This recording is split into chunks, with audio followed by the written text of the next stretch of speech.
शेख हसीना के बेटे सजीव वाजेद ने हाल ही में दिए अपने इंटरव्यू में कई सारे ऐसे सवालों के जवाब दिए जिन्हें जानने की ज़रूरत हर किसी को महसूस हो रही थी।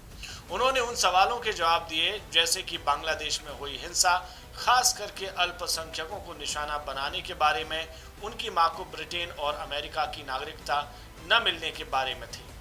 साथ ही उन्होंने बताया कि बांग्लादेश में पनपे इन हालातों के बीच भारत के जो कूटनीतिक फैसले रहे हैं, उनकी मां को लेकर उनके बारे में उनका क्या ख्याल है।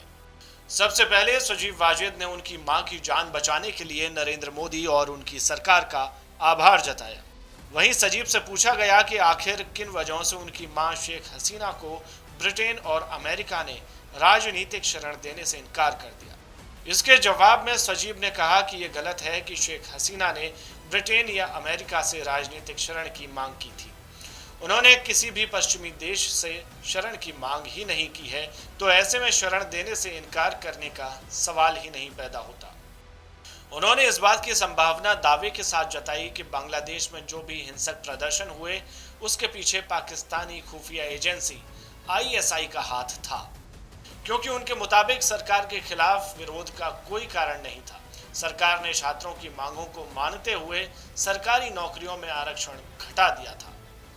इसके बाद जब उनसे सवाल किया गया कि सरकार ने प्रदर्शन कर रहे छात्रों पर हमला करने का आदेश क्यों दिया, तो सजीव ने बताया कि सरकार ने कभी भी पुलिस को हमला करने के आदेश नहीं दिए, बल्कि छात्रों के प्रदर्शन पर बल का प्रयोग करने वाले पुलिसकर्मियों को उल्टा सरकार की तरफ से सस्पेंड किया गया। लेकिन सजीव ने साथ में सवाल उठाया कि प्रदर्शन करने वाले लोगों के पास हथियार कहां से आए थे।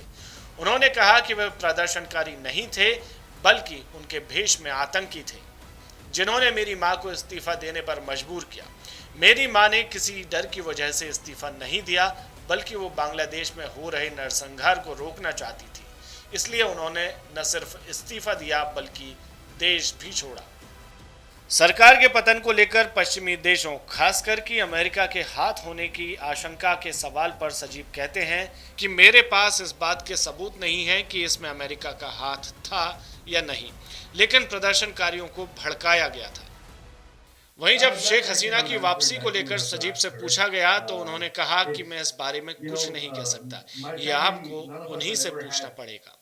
उन्होंने कहा कि हमारे परिवार में किसी में पावर पॉलिटिक्स को लेकर लालच नहीं है। सिर्फ मां को छोड़कर हम सभी पहले ही विदेश में शिफ्ट हो चुके हैं, लेकिन बांग्लादेश में जो कुछ भी हो रहा है, उसे हम सिर्फ बैठकर तमाशे की तरह नहीं देख सकते। लॉ एंड ऑर्डर को दोबारा स्थापित करने, दोबारा लोकतंत्र बहाल करने और हमारे लोगों की सुरक्षा की जब भी जरूरत होगी, हम सभी वहां पर होंगे।